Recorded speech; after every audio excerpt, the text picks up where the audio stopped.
Whoa, whoa, whoa,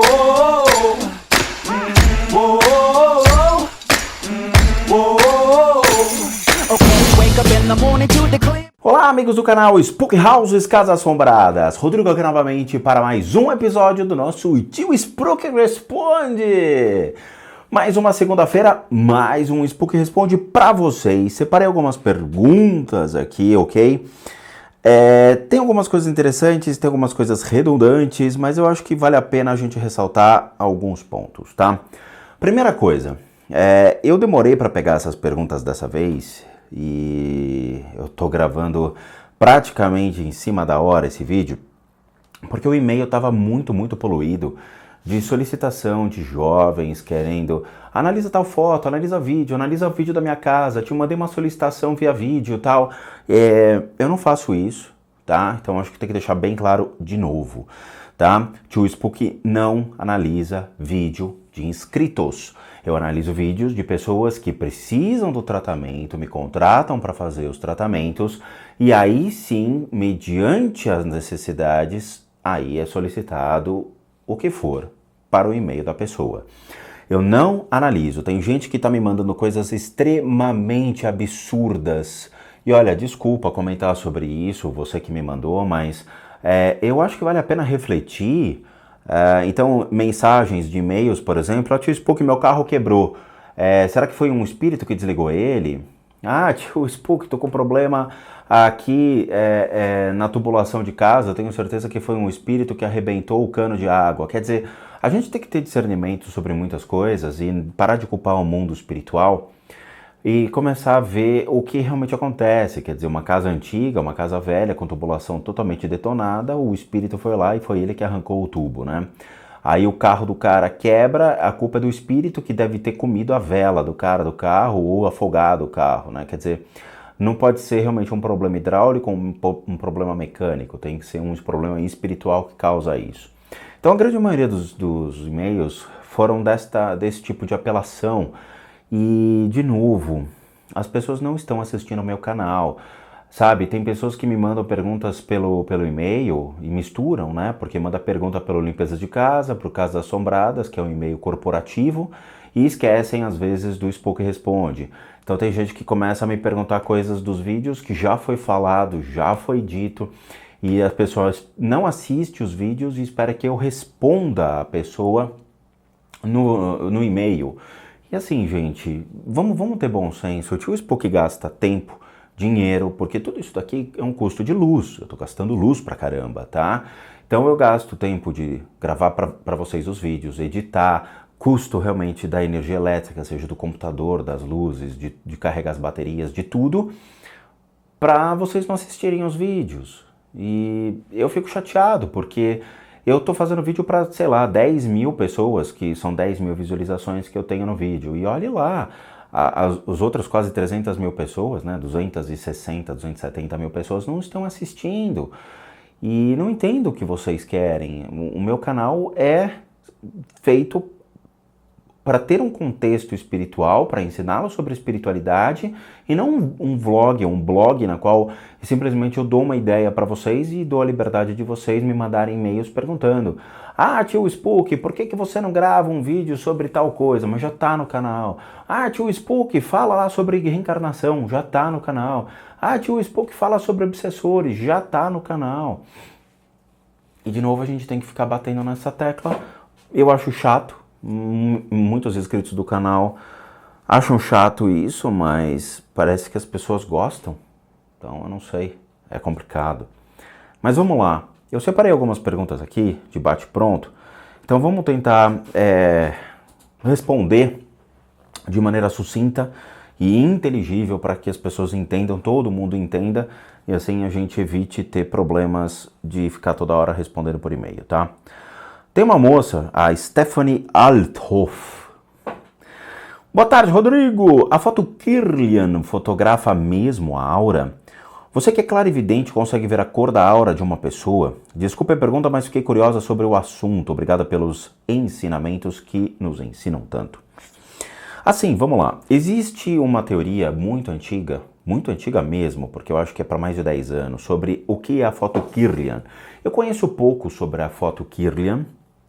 Eu entrei em contato com um instituto brasileiro que seria os representantes do Kirlian aqui no Brasil, tá?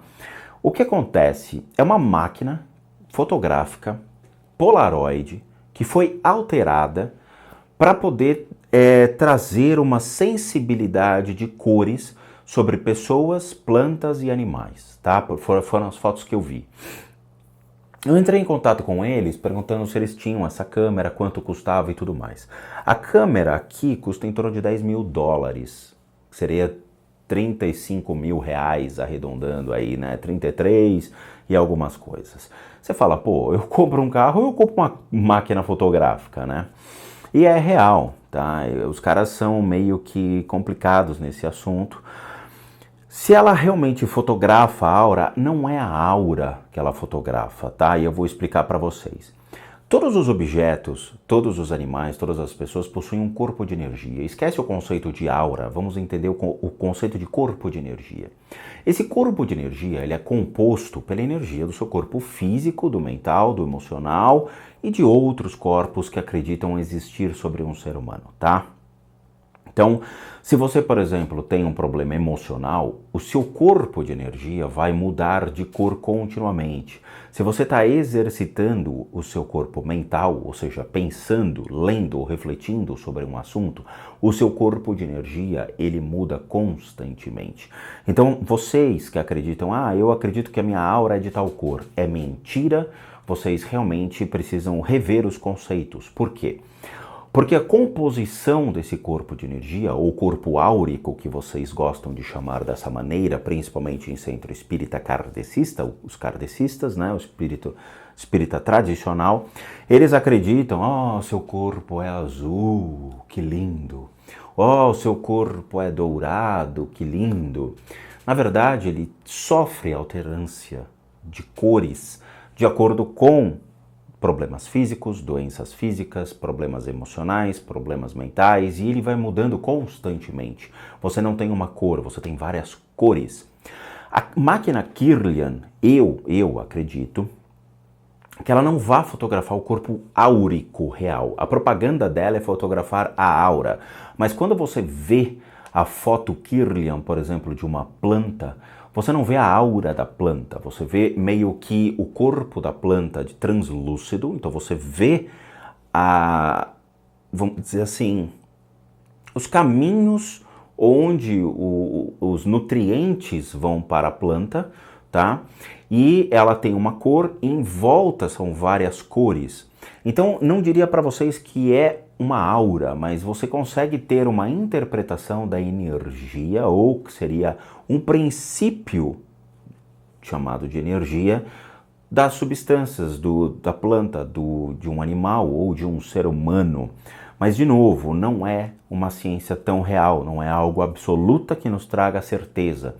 Então, assim, de novo, não dá para deduzir, acreditar ou afirmar que aquilo realmente é a aura, mas provavelmente é uma tentativa de justificar a presença de uma energia em torno de um ser humano, um objeto, uma planta ou um animal, mas que não é comprovado, a ciência não comprovou realmente, senão a máquina Kirlian seria um sucesso, todo mundo teria uma no seu bolso para ficar brincando, tá? Eu que sou clarividente, não é que assim, eu não vejo a aura das pessoas. As pessoas que iniciam na mediunidade, elas começam a se deparar com cores. O que eu vejo são os órgãos. Então eu consigo achar tumor no pulmão, já aconteceu, tá? Eu consigo achar, por exemplo, uma diabetes. Eu consigo achar problemas na coluna, eu consigo achar problemas nos órgãos. Qualquer órgão, eu consigo ver o órgão e eu vejo a enfermidade no órgão. Gordura no fígado, problemas de pneumonia, problemas cerebrais, por exemplo. Dá para notar a falha no cérebro.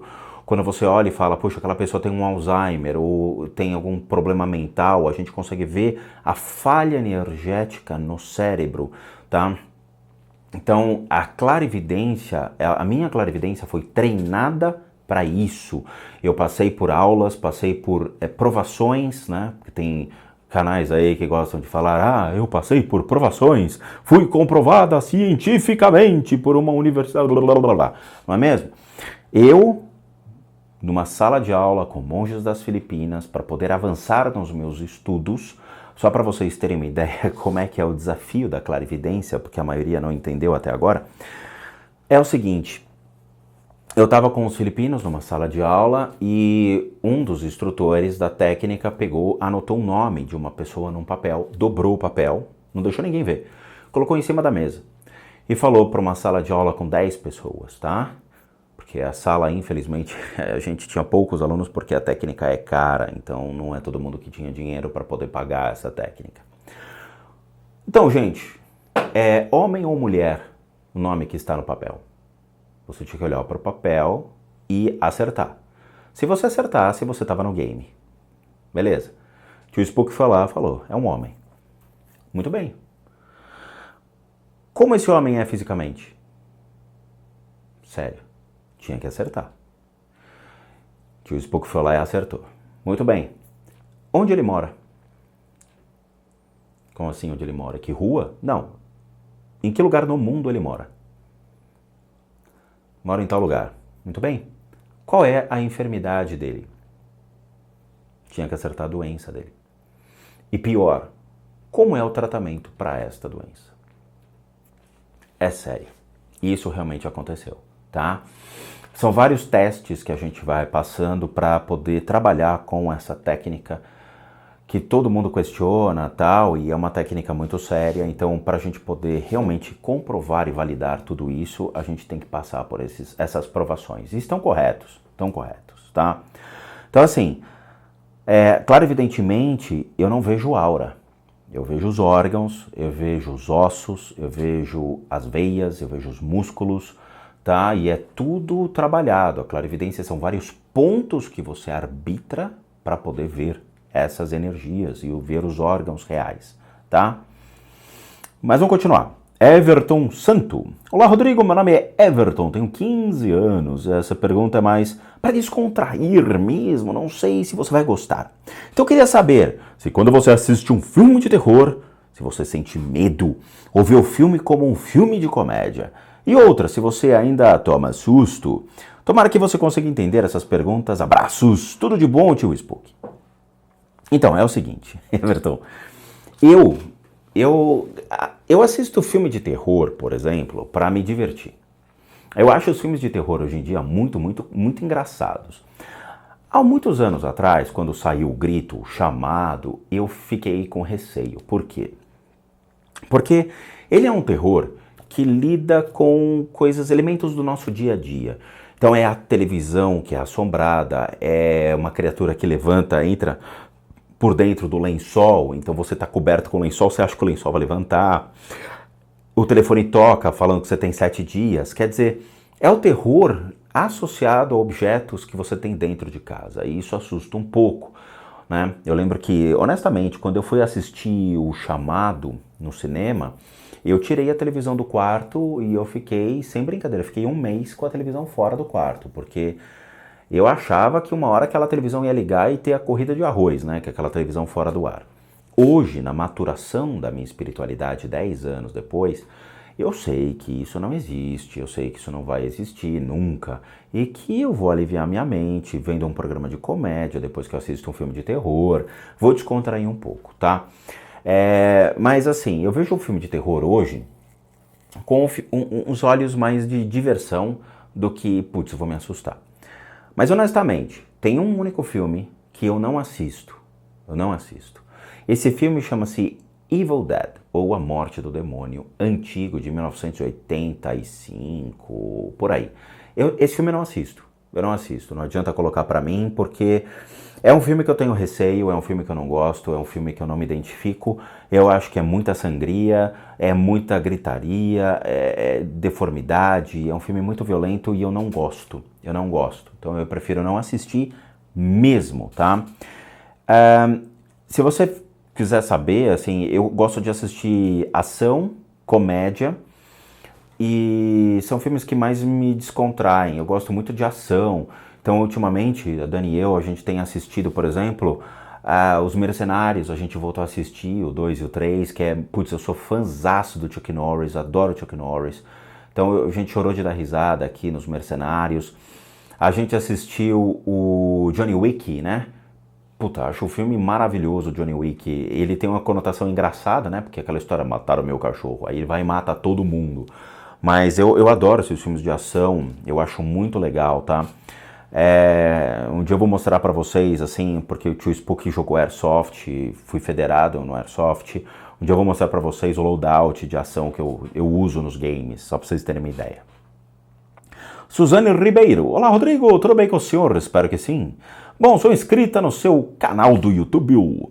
Vendo seu trabalho e toda a sua formação, me questionei sobre o seguinte.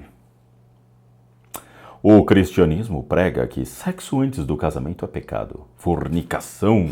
Diante de tudo que você já estudou, viu e ouviu, qual o posicionamento sobre tal questão? Atenciosamente, Maria Suzane Ribeiro. Gente, é divertido, né? São perguntas que eu achei engraçado.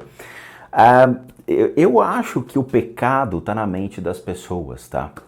E eu vou falar o seguinte, como o pecado está na mente da pessoa, as falhas estão no comportamento, independente da crença. Eu vou te falar, eu já conheci pessoas que frequentaram a igreja evangélica, tá?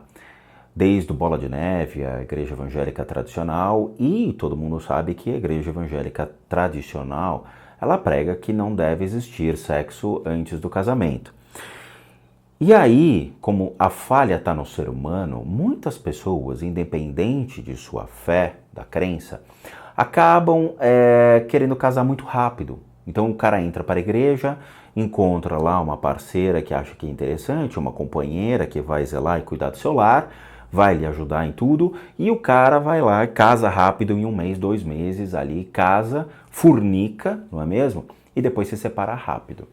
Eu acho que todo mundo que conhece pessoas da igreja evangélica sabem de casos desse tipo. Falando abertamente, tá? Sem preconceitos, porque é fato. É fato.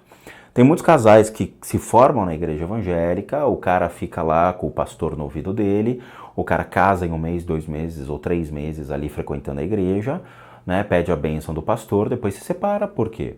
Porque descobre que às vezes o sexo ou o amor que é praticado não é aquela coisa, que tem problemas de pele, né? A pele não bate, a química não bate, o beijo não combina. Tem milhões de coisas, de fatores que às vezes são testados na hora do amor, tá? Eu acho que muitos relacionamentos, eles começam errado, porque as pessoas começam praticando o ato sexual, né? E depois vai descobrir qual que é o nome da pessoa. Então sai por aí fazendo sexo sem saber o nome do seu parceiro, ou criar uma afinidade com o seu parceiro. O que a gente tem que entender, Suzane, é que temos que separar esse lado animal de procriação do lado mais afetivo, dizendo, poxa, encontrei uma pessoa que vale a pena e que eu quero apostar nessa pessoa, tá? Nós temos que afastar o nosso lado animal de procriação para um lado mais afetivo, amoroso, na qual você se importa com as pessoas. Independente da crença, seja no cristianismo, no judaísmo ou em qualquer outra crença que você siga, o ser humano tem que aprender a evoluir as suas emoções e começar a apostar no amor do que no sexo. Eu tive um grande mestre que dizia o seguinte: sex is good, sex is natural, but you need to practice with moderation. Ele falava em inglês, tá? Então ele falava, sexo é bom, sexo é natural, mas a gente tem que fazer com moderação, tá? Porque quanto mais sexo a gente faz, mais nos aproximamos da natureza animalesca. A gente acaba se afastando da natureza mais de nos preservar, nos guardar, para um amor de verdade. Alguém que realmente queira, vale a pena apostar, e você se entrega com mais segurança. O sexo é aquela coisa que às vezes você se arrepende no dia seguinte. Então, independente da crença, na minha opinião, o ser humano tem que aprender a ser mais respeitador do seu corpo, do que sair por aí entregando de uma maneira desonrosa a qualquer ser humano. Vitória Schultz. Tio Spook queria saber se quando fazendo filme de terror, as invocações e rituais encenadas podem afetar o mundo espiritual, fazendo com que invoquem alguma entidade ou algo do tipo. E se isso pode, obviamente, afetar os atores. Adoro seu canal, beijo, sucesso em seu canal. Vitória, sim, tá? Independente se é filme de terror, ou filme de comédia, ou filme do que for, os atores hoje em dia, eles são... eles realmente buscam atuar de uma maneira que eu vou ganhar o Oscar, eu quero ser o melhor, eu quero entrar no personagem, eu quero sentir a energia do personagem, eu quero realmente vivenciar. E tem atores que fazem a oficina, né, realmente atuando de uma maneira tão intensa que o cara vivencia realmente tudo aquilo. Então tem gente que vai em centro espírita, vai em cemitério, vai realmente buscar o personagem, vai atrair as energias, tá? Eu brinco, eu falo que o Keanu Reeves, por exemplo, é um cara que ele não tem expressão nenhuma. O Keanu Reeves sorrindo. Keanu Reeves triste. Keanu Reeves curtindo adoidado. Esse é o Keanu Reeves, tá? Tem outros atores que realmente não tem mais expressão, não tem mais identidade. O cara, ele zerou a identidade dele, ele é o que as pessoas querem que ele seja. Agora, com relação à sua pergunta, eles atraem por meio dos pensamentos. Então, obviamente, a necessidade dele de incorporar, de atuar, de fazer e de atrair as energias é por parte da energia do corpo dele. Então ele vai chamando, a energia mental dele vai buscando a energia realmente daquele personagem, vai atrair essas energias e geram melecas. Eu separei algumas coisas aqui para você sobre um filme que surgiu em 1973, eu nasci em 75, tá? Tio Spook quase pegou o filme. E só para você ter uma ideia, então, no filme de estreia desse enredo, depois eu vou te contar qual filme que foi. O ator chamado Jack McGowan é o primeiro a morrer na história, despencando de uma tenebrosa escadaria. Uma semana após terminar de gravar, ele morreu mesmo. E dizem que foi vítima de pneumonia. Ou seja, o personagem dele cai da escada, ele morre. Depois, ele caiu mesmo, só que ele morreu de pneumonia. Outro, muitas tragédias ocorreram com o amigo do amigo do amigo. Então veja só, o ator Max von Sydow, o padre chamado Marin, que era o personagem dele, mal começou a gravar quando soube que seu irmão havia morrido. A esposa grávida de um assistente de câmera perdeu o bebê. Outro, a equipe técnica desse filme, que depois eu vou contar qual que é, sofreu horrores durante a produção. O homem que refrigerava o quarto onde aconteceu as cenas diabólicas do filme morreu de maneira inexplicável. O vigia noturno que cuidava dos cenários foi morto a tiros durante uma madrugada. Um carpinteiro cortou o polegar fora, outro cerrou o dedão do pé. A imprudência no trabalho? Bom, dizem que não. A atriz chamada Ellen Burstyn, que fazia a mãe da garotinha do filme, sofreu uma grave lesão na cena em que é atirada para longe da filha. A culpa é tanto da energia maléfica quanto do diretor William Friedkin, que instruiu o técnico responsável por puxá-la com uma corda e dar tudo de si.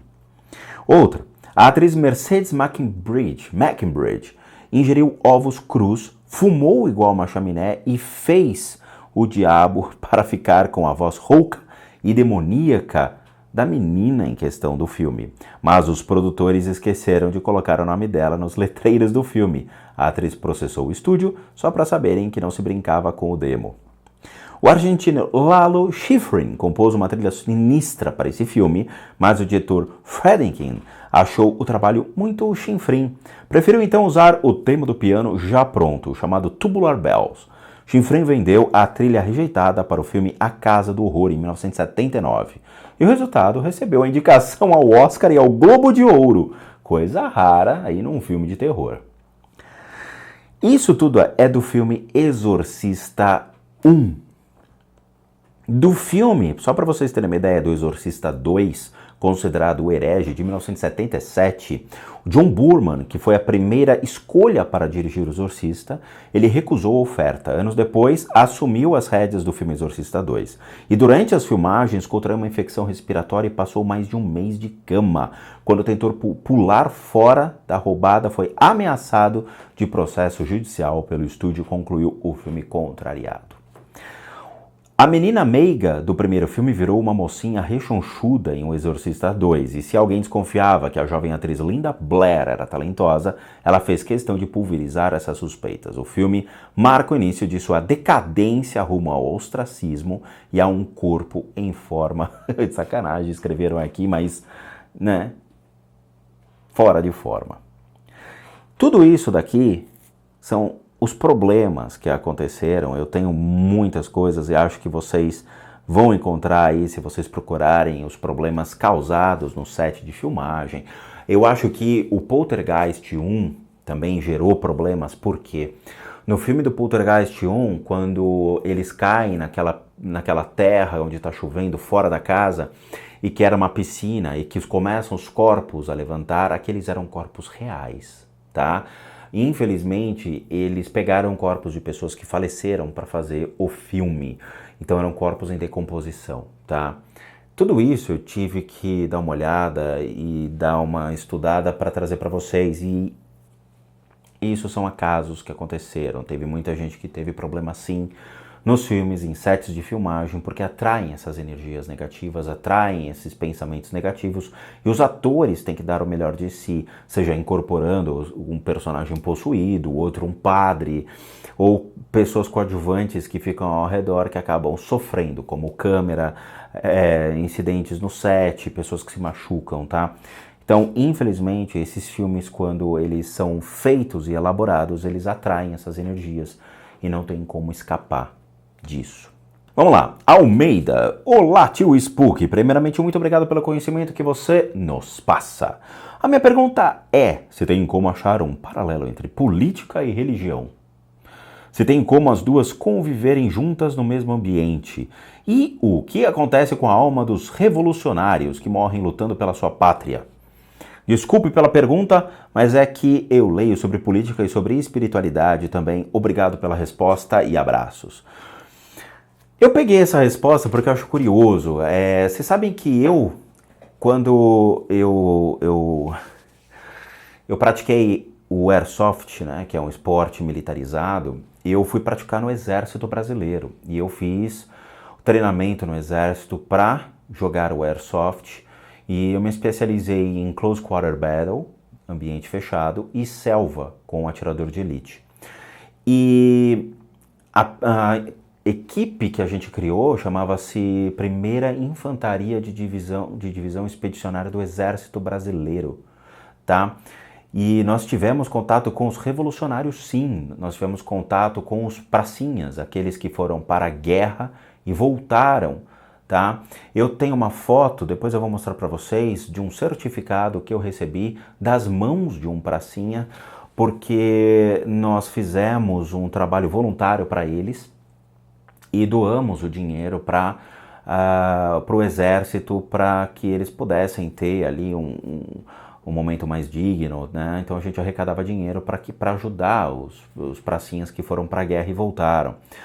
Então eu recebi um certificado deles e recebi medalhas de honra ao mérito também, tá? Depois eu vou mostrar tudo isso para vocês, é muito legal. Não sei se nesse canal ou num outro canal futuro que eu vá abrir, para mostrar para vocês essa prática que eu tive dentro do exército com os equipamentos, com armamento e tudo mais. Para quem não sabe, o tio Spook é federado em Airsoft e é um esporte que eu pratico e gosto bastante já há 10 anos, tá?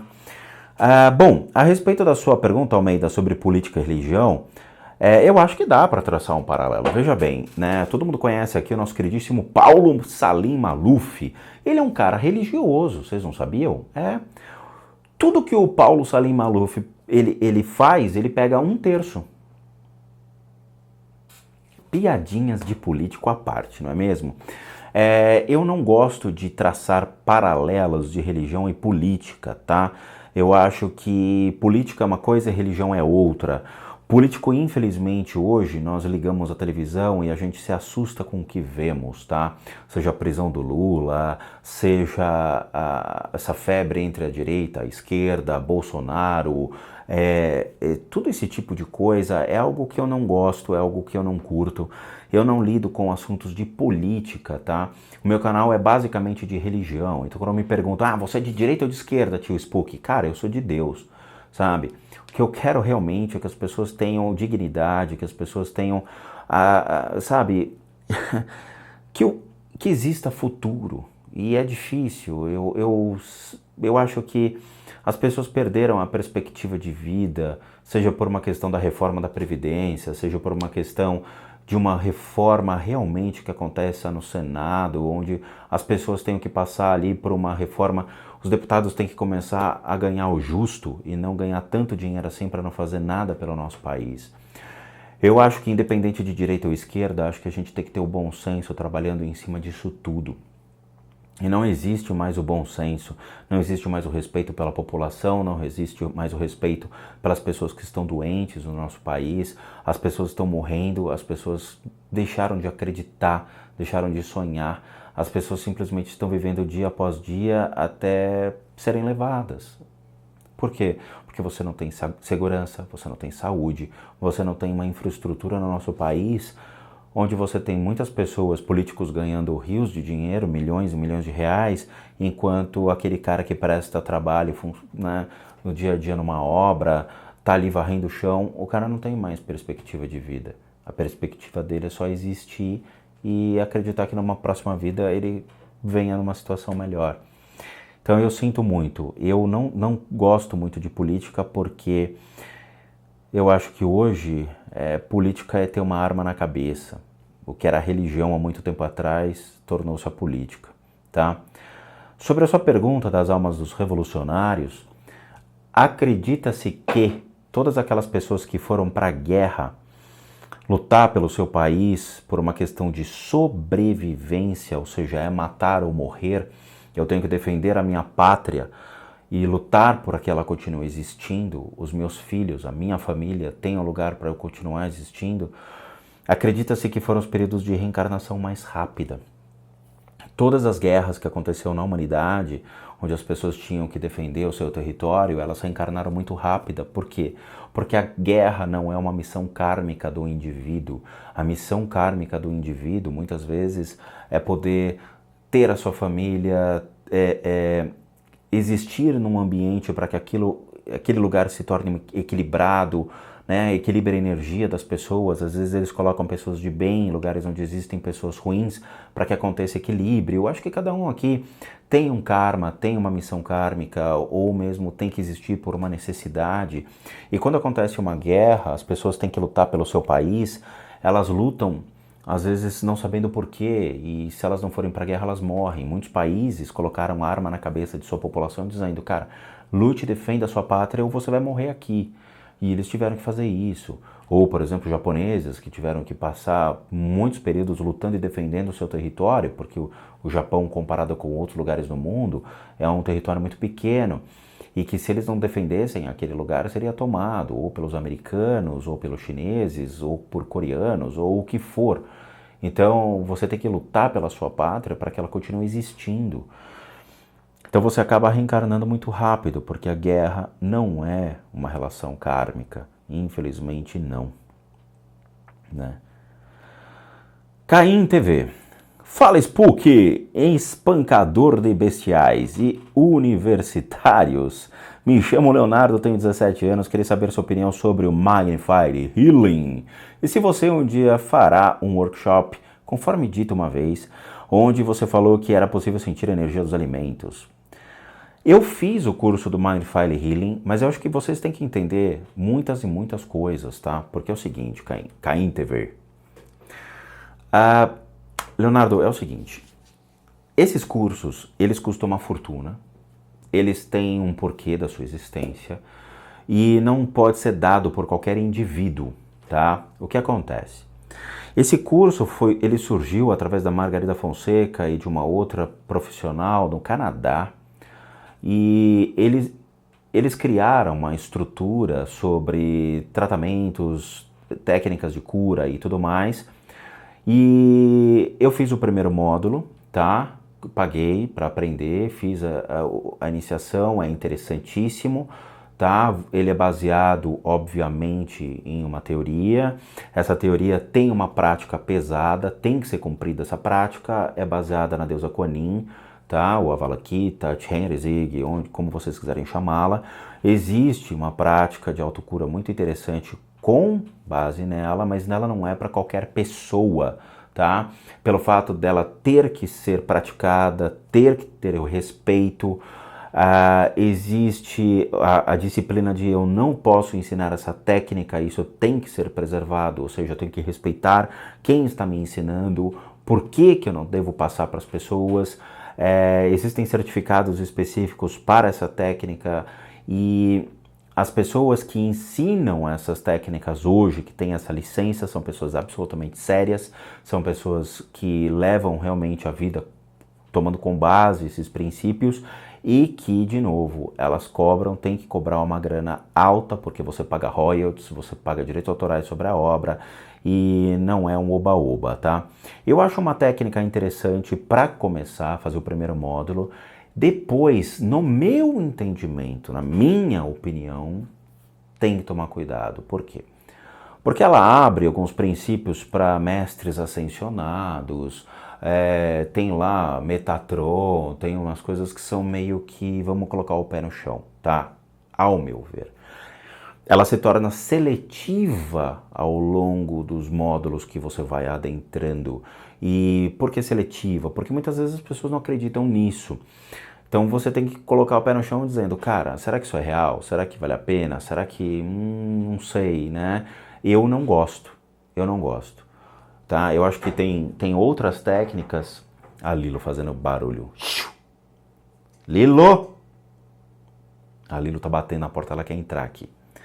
Então existem outras técnicas que são interessantes e que elas mantêm um pé ainda na ciência, seja uma acupuntura, tá? Que tem um princípio muito legal, atrelado à medicina tradicional, e muitos médicos se especializam na acupuntura. Então eu acho que para entender pontos de energia, para entender fluxo de energia, acho que a acupuntura é uma coisa muito legal.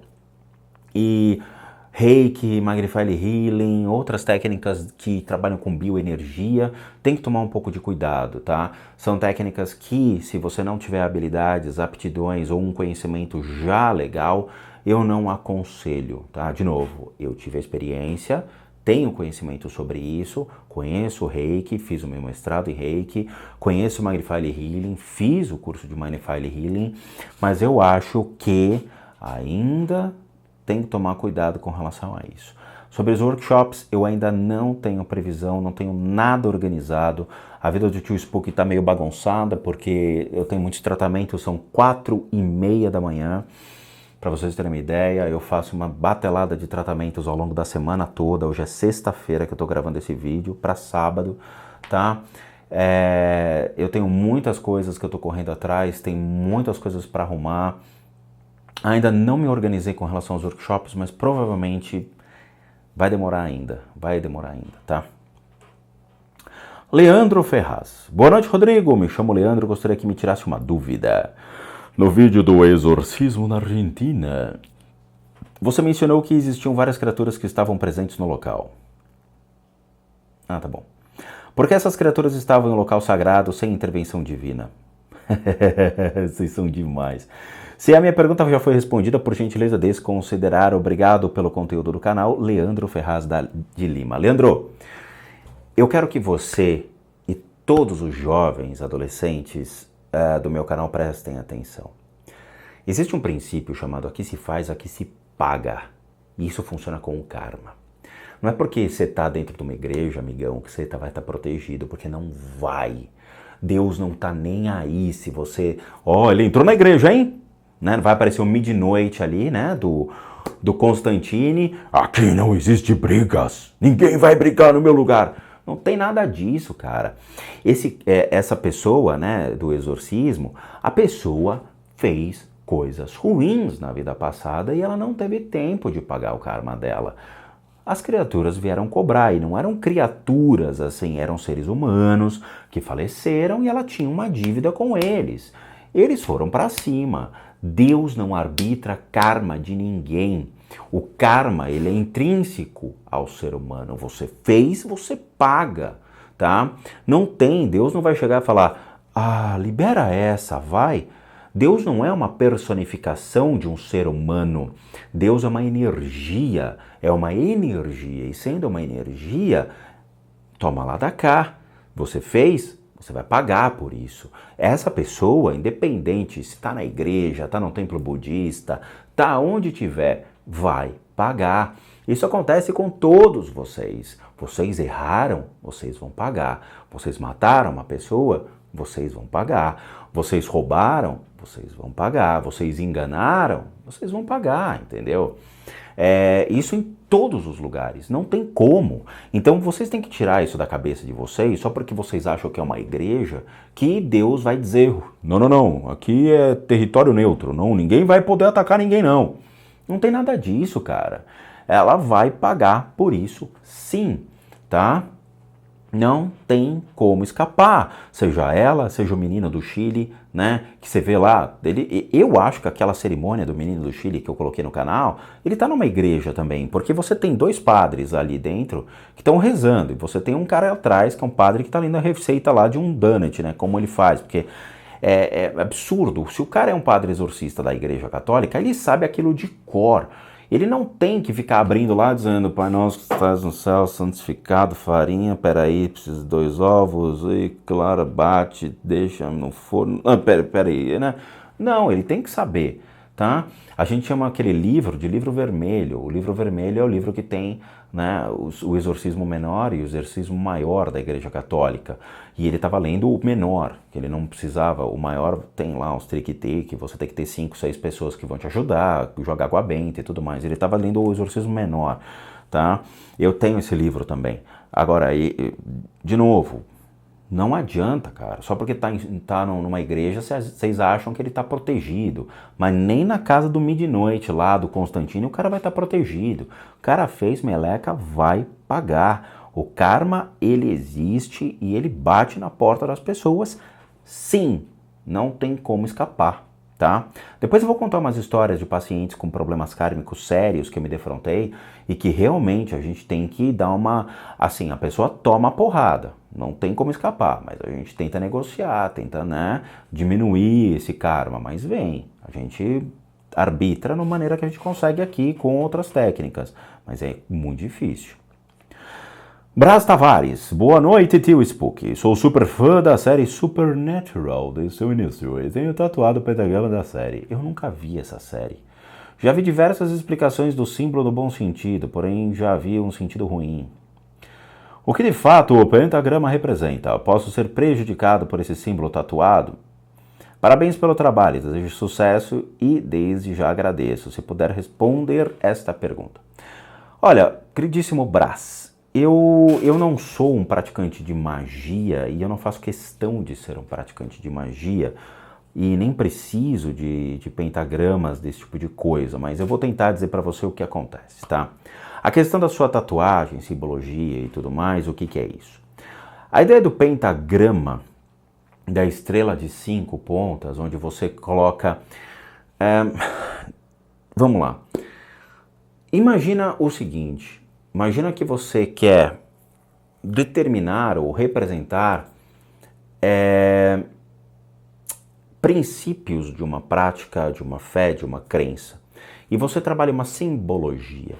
Desta simbologia, você vai colocar tudo aquilo que você acredita como mecanismos de força, de poder, por meio de um símbolo. No budismo, nós utilizamos mandalas. Então, em outras práticas, a magia, por exemplo... você pode colocar uma estrela de 5 pontas para representar os elementos, tá? Seja água, fogo, terra, e você coloca o éter como um dos elementos, você coloca os planetas, a representação de Marte, Vênus, Mercúrio, Saturno, em cada uma das pontas, você coloca os nomes sagrados que você quer colocar, a representação dos nomes sagrados, você pode colocar Adonai, Elohim, Sabaoth, você pode colocar diversos nomes, diversas nomenclaturas ali, de acordo com o que você está falando.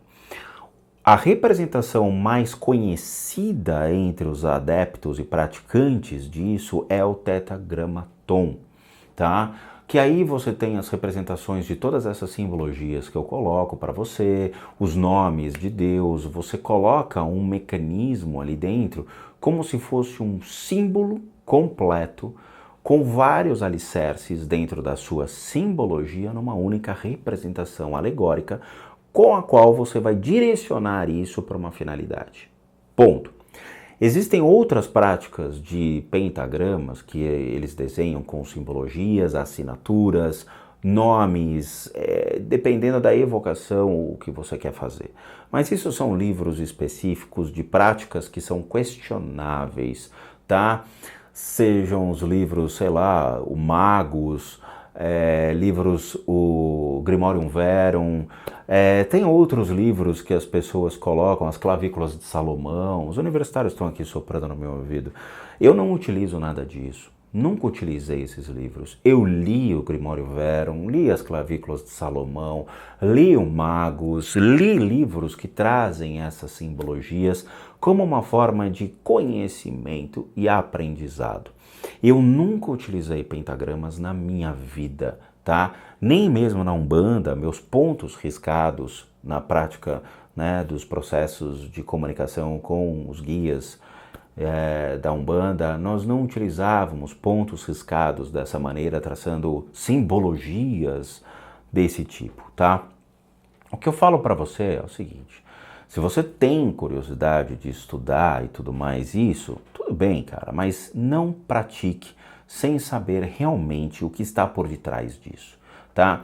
Durante muito tempo, todos esses livros de prática, de pentagrama, de assinaturas, de nomes divinos e tudo mais, foi muito questionável. Muito, tá? A editora Madras bombardeou o mercado com muitos livros desse tipo e todos eles nós ficamos sempre receosos, dizendo, cara, o que é isso que a gente está fazendo, tá?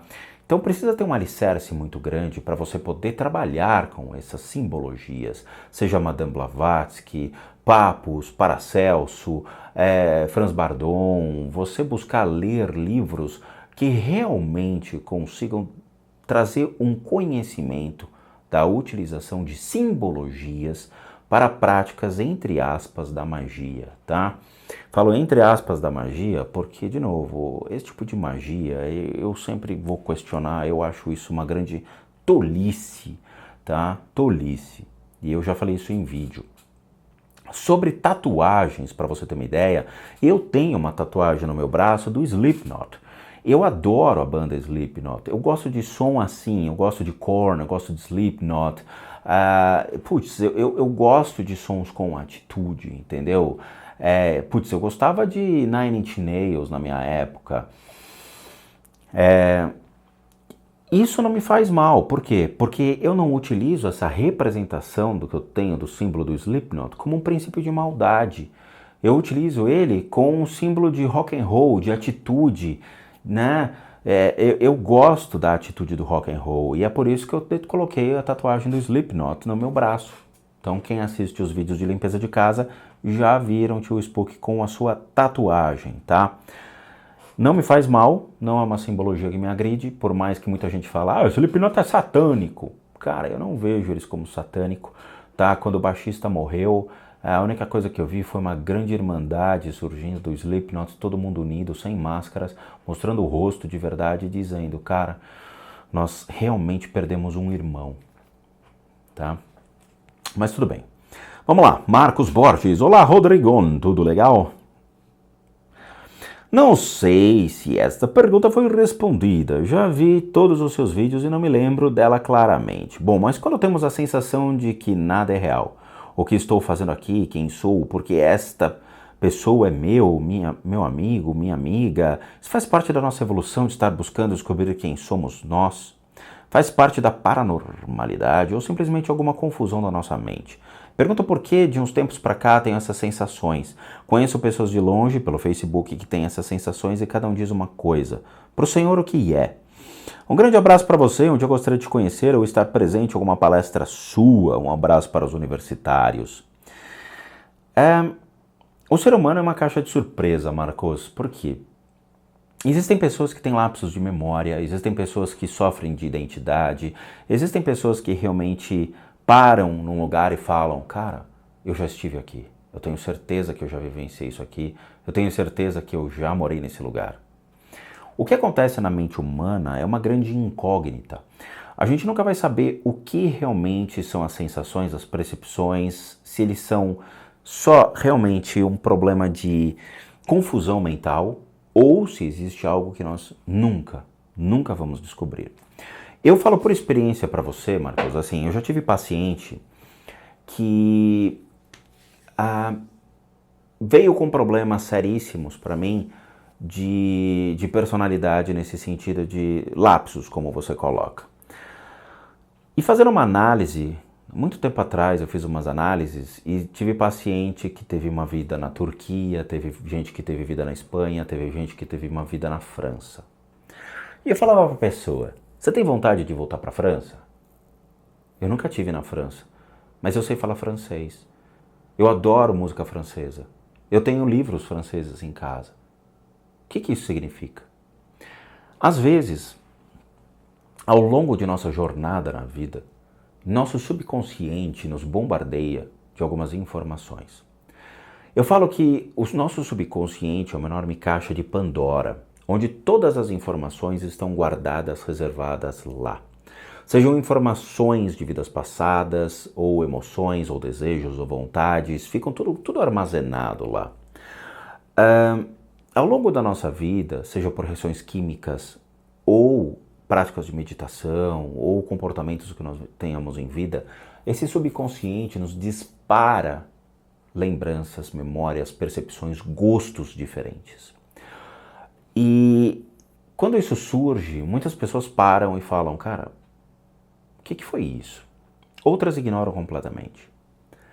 O que elas estão absolutamente corretas, afinal você tem esta vida. Mas as pessoas têm percepções de falar, peraí, me deu vontade de aprender espanhol, me deu vontade de falar espanhol, me deu vontade de viajar para a Espanha.